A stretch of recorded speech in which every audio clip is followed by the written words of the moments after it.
नमस्कार विद्यार्थी मित्रांनो, मी प्राध्यापक राठोड सर आपल्या या यूट्यूब चॅनलमध्ये आपल्या सर्वांचे स्वागत करतो।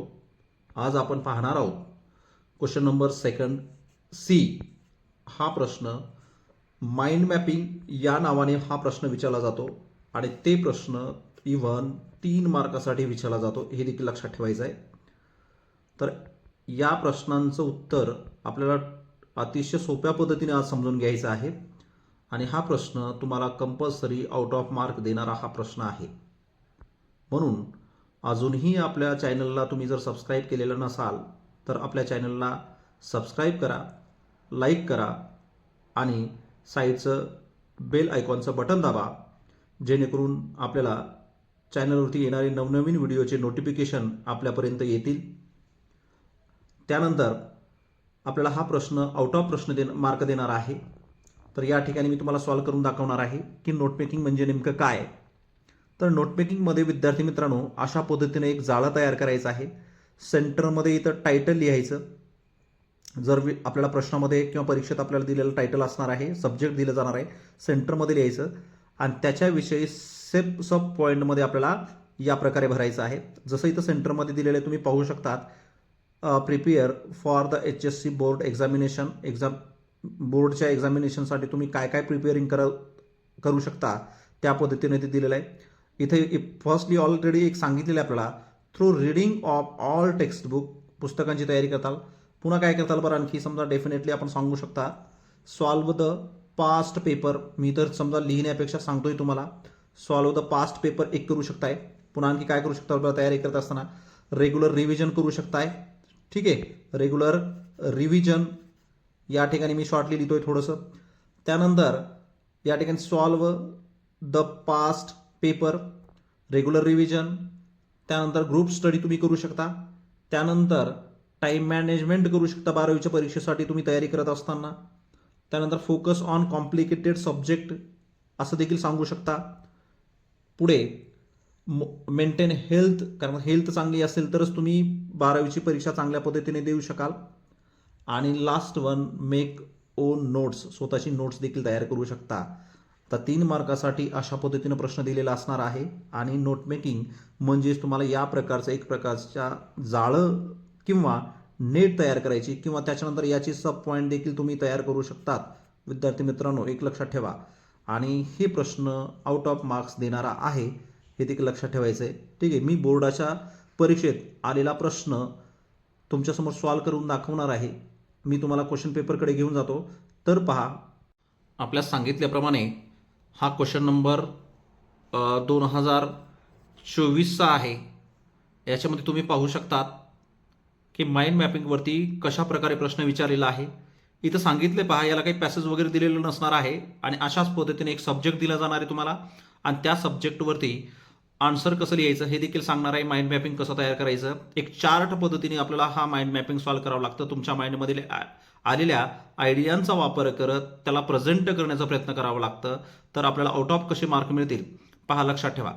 Prepare a mind map on effects of music on human life. आता या ठिकाणी हा सब्जेक्ट असणार आहे आपल्याला, तुम्ही पाहू शकता कोणतं सब्जेक्ट आहे बरं, effect of music on human life हा सब्जेक्ट आहे।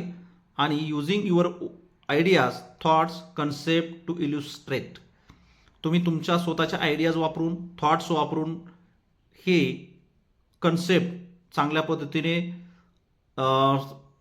इल्युस्ट्रेट करू शकता असं आपल्याला सांगितलं आहे। मग आपण समजा पाहूया, आता एक विचार करायचा आपल्याला की म्युझिकचा आपल्या मानवी जीवनावरती काय काय परिणाम होतं। तर ते परिणाम जर पाहायला गेलात तर आपल्यावरती परिणाम होतो बघा, इम्प्रूव्ह अर्निंग अबिलिटी होते, डिप्रेशन रिड्यूस करण्यासाठी आपण वापरतो, स्ट्रेस रिड्यूस करण्यासाठी आपण म्युझिकचा वापर करतो किंवा एंटरटेनमेंटसाठी देखील वापर करतो, मेंटली स्ट्रॉंग राहण्यासाठी असे अनेक इफेक्ट आपल्या ह्युमन लाईफवरती होतात। आता मी इथं व्हिडिओला जास्त वेळ लागू नये याच्यासाठी मी तुमच्यासमोर डायरेक्टली आन्सर शीट कशा पद्धतीने लिहिलेली आहे आणि कशा पद्धतीने सॉल्व्ह करायचं आहे याचा देखील समजा प्रश्न समजला असेल तर मी आन्सर तुम्हाला दाखवण्याचा किंवा शो करण्याचा प्रयत्न करतो। तर पहा, हा प्रश्न तुमच्यासमोर असणार आहे। पेजचा वापर जसं रेग्युलर मी सांगतो त्या पद्धतीने पेज आखून घ्यायचा आणि इथं पहा क्वेश्चन नंबर सेकंड इथं मी लिहिलेलं आहे. त्यानंतर क्वेश्चन नंबर सेकंड सी तुम्ही पाहू शकता. माइंड मॅपिंग नावाचं आन्सर असणार आहे आणि त्याचा आन्सर लिहित असताना तुम्ही पाहू शकतात जे टायटल आहे, सब्जेक्ट आहे. मी subject effect of music on human life असं मी या ठिकाणी सेंटरमध्ये लिहिलेलं आहे. आता त्याच्या सभोवताली पहा एक वेब मी तयार केलेली आहे, समजा जाळं तयार केलेलं आहे की त्या मानवी जीवनावरती होणारे इफेक्ट काय काय आहेत. आता इथं पहा, लक्षात ठेवा, मी पहिलं इफेक्ट इथं लिहितो बघा, रेड्यूस स्ट्रेस. बघा आपल्यावरचा ताण कमी करण्यासाठी आपण म्युझिकचा परिणाम होतो. दुसरं बघा, सोर्सेस ऑफ एंटरटेनिंग किंवा एंटरटेन आपण म्हणूया. Cures mental health. त्यानंतर हेल्प्स टू कंट्रोल इमोशन, आपल्या इमोशन कंट्रोल करण्यासाठी मदत होतात. इम्प्रूव्ह अर्निंग ॲबिलिटी, आपल्याला म्युझिकचा वापर करून आपल्याला अर्निंग देखील करू शकतो, आपण पैसा देखील कमवू शकतो. त्यानंतर आपला मूड देखील चेंज करू शकतो.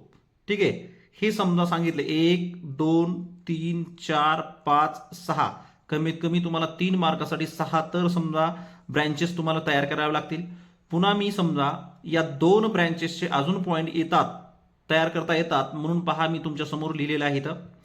इथं जर बघितला तर रेड्यूस स्ट्रेस याचे मी 2 पॉईंट तयार केलेत. पहा कोणकोणते स्ट्रेस तुम्ही रेड्यूस करू शकतात. पहा तर एक डिप्रेशन कमी करू शकतात आणि एन्झायटी तुम्ही कमी करू शकतात. इथं 2 असे पॉईंट लिहिलेत बघा रेड्यूस स्ट्रेसमधले. आणि इथं चेंज मूडमधले पहा, इथं 2 मी लिहिलेले आहेत. कोणकोणते मूड तुम्ही चेंज करू शकतात, एक सॅड मूड आणि एक दुसरं हॅपी मूड. अशा पद्धतीनं मी तुमच्यासमोर 2 पॉईंट लिहिलेला आहे. पहा आन्सर आपल्याला या टाईपमध्ये लिहावं लागणार आहे. एक लक्षात ठेवायचं, सेंटरमध्ये टायटल लिहायचं आहे आणि त्याच्या सभोवताली त्या टायटलची रिलेटेड असलेले ब्रँचेस आपल्याला या टाईपनं लिहिण्याचा प्रयत्न करायचा. वेब असा तयार करू शकतात किंवा याच्यापेक्षा वेगळा तयार करू शकतात, डिपेंडिंग अपॉन युअर माइंड. तुम्ही तुमच्या पद्धतीनं, परंतु दिलेलो जो सब्जेक्ट आहे त्या सब्जेक्टनुसारच आपल्याला आन्सर असायला पाहिजे. जसं इथं मी क्वेश्चन पेपरमध्ये जर बघितलात तर क्वेश्चन पेपरमध्ये जो सब्जेक्ट दिलेला आहे त्याच सब्जेक्टवरती आपण आन्सर लिहिण्याचा प्रयत्न केलेला आहे. म्हणून पहा त्या आन्सरचा वापर करत असताना आपल्याला पेजचा असाच वापर करायचा आहे आणि याच पद्धतीने आपला आन्सर दिसायला पाहिजे, जेणेकरून आपल्याला या प्रश्नांवरती 3 पैकी 3 मार्क्स मिळतील. ठीक आहे, तर त्यासाठी सर्वांना मला वाटतं माइंड मॅपिंग समजलं असावं. आणि माइंड मॅपिंग हा सेंटरमध्ये टायटल आणि त्याच्या सभोवताली त्याचे सब ब्रँचेस असा आपल्याला हा प्रश्न सोडवायचा आहे. एक प्रकारचं जाळं तयार करायचं आहे आणि वेब पद्धतीने आपल्याला आन्सर माइंड मॅपिंग सोडवण्यासाठी प्रयत्न करायचा आहे. मला वाटतं अतिशय सोप्या पद्धतीने समजलेलं असावं आणि नक्कीच तुम्ही या प्रश्नातून आउट ऑफ मार्क्स मिळवताल अशी अपेक्षा व्यक्त करतो. धन्यवाद.